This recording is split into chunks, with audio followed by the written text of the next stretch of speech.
Bonjour, vous voyez devant vous un piano avec des touches noires, des touches blanches. Les touches blanches correspondent à Do, Ré, Mi, Fa, Sol, La, Si, Do, que vous pouvez voir écrites en bas. On va aussi s'intéresser aujourd'hui aux touches noires. On va commencer à voir un petit peu ça. Donc si je m'amuse à monter l'escalier,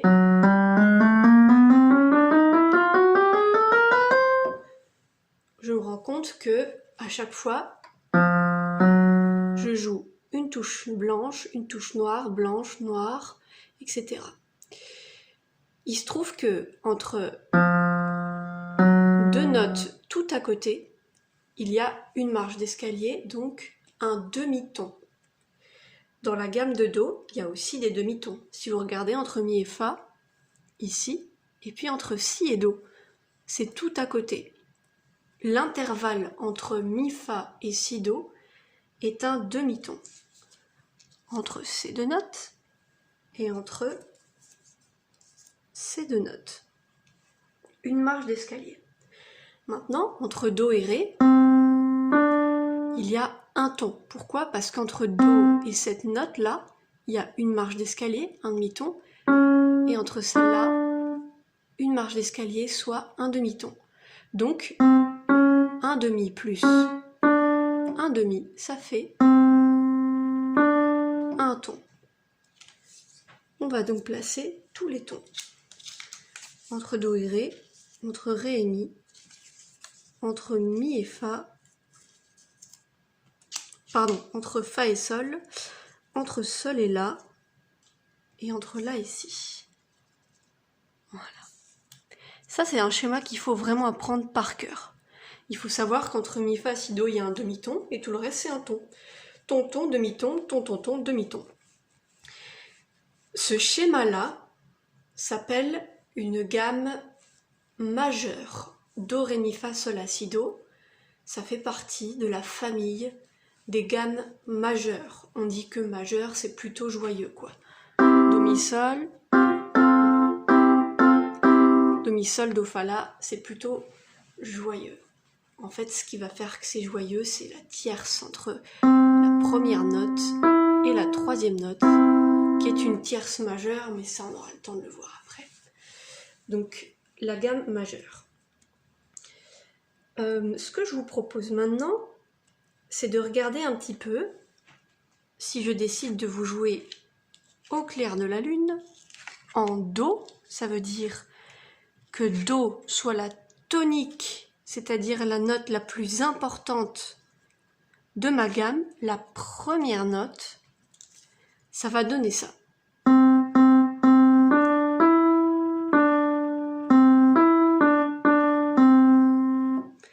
Do, do, do, ré, mi, ré, do. Entre Do et Ré, Do, Ré, un ton. Entre Ré et Mi, un ton. Ré, Mi. Maintenant, si je décide de rejouer au clair de la lune en commençant par un La, on a vu qu'ici j'ai utilisé Do, Ré, Mi, donc j'utiliserai les notes La, Si et Do. Vous voyez, j'ai trois notes qui se suivent comme Do, Ré, Mi. La seule différence, vous vous souvenez qu'entre Si et Do, il y a un demi-ton.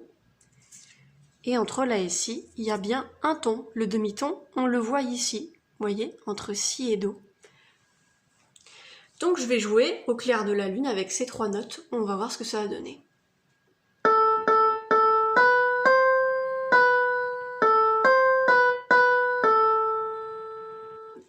Voilà. Je suis pas sûre que vous reconnaissiez exactement au clair de la lune. Pourquoi? Précisément parce que là, il y a un ton et là, il y a seulement un demi-ton. Donc en fait, il faudrait ici que j'ai un ton pour qu'on reconnaisse pa, pa, pa, pa, pa, pa, et pas pa, pa, pa, pa, pa, pa. Il faudrait que le Do soit un peu surélevé. Il est trop bas. Pa, pa, pa, pa, pa. C'est trop bas. Pa, pa, pa, pa, pa. Ça, c'est juste. Donc, qu'est-ce que je vais faire à ce moment-là? Eh bien, je vais utiliser une touche noire. Ça veut dire que si je veux surélever cette note un petit peu, hop, je lui rajoute un demi-ton, c'est-à-dire que je vais jouer un Do dièse. Ça, c'est un Do dièse qui est juste au-dessus du Do. Donc on a là la preuve que le dièse, il élève une note. Do dièse plus un demi-ton. Je le joue maintenant.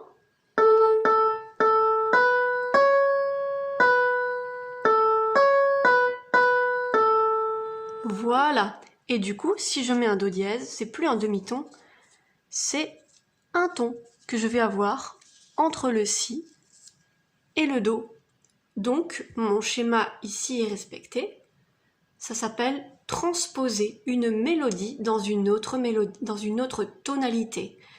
Et je suis obligée, du coup, pour respecter les tons et les demi-tons, de rajouter des dièses ou bien des bémols. Et c'est ce qu'on va voir un petit peu maintenant. Entre les dièses et les bémols, c'est un peu le même principe, sauf que à l'endroit et à l'envers. Le dièse, c'est plus un demi-ton. Le bémol, c'est moins un demi-ton. Par exemple, si je dis entre Mi et Ré, il y a cette note-là que vous voyez entre le Mi et le Ré. Ça pourrait être soit un peu plus haut que le Ré, donc un Ré dièse, que je vais vous noter, Ré dièse, soit un Mi un tout petit peu plus bas, donc un Mi bémol.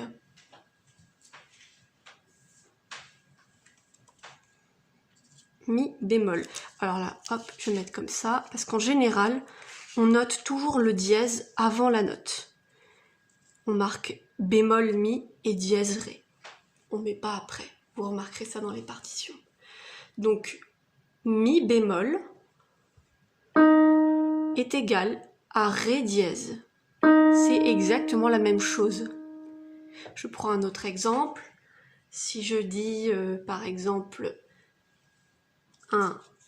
entre le Fa et le Sol,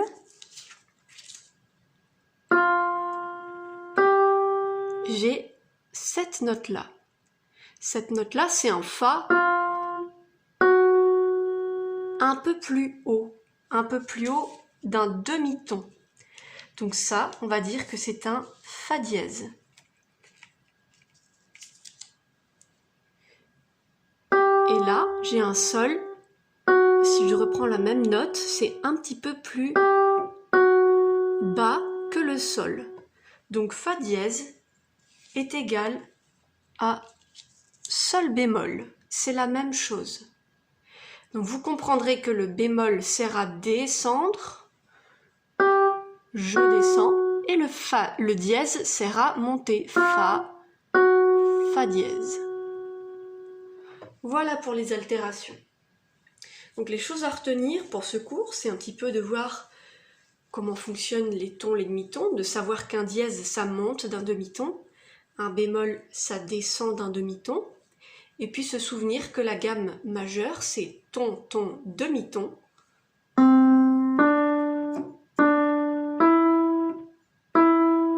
Il est là le demi-ton. Puis après, ton, ton, ton, demi-ton, ton, ton, ton,